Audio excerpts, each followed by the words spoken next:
Hello, in this video I'm gonna show you how to create a contact on TCL 50 Pro NxtPaper. To create a new contact, go to the phone app, then contacts, and at the very top you can find create new contact. Then choose where to save the contact, whether it's gonna be the device, the Google Contacts or any other available place. I'm gonna choose Google Contacts so it syncs between all of my signed in devices.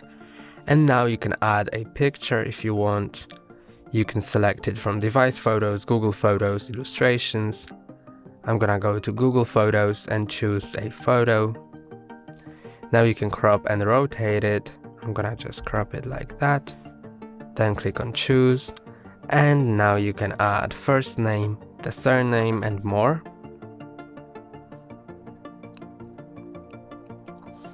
By clicking here, you can reveal more info about the name. Here you can enter the company, the phone number. You can select the label for the phone number and you can add more phone numbers with more labels.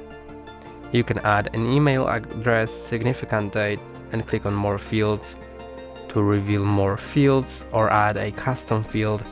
Then click on save, and now the contact has been saved in your list. It is here. And that's all for today. Don't forget to like and subscribe. See you next time.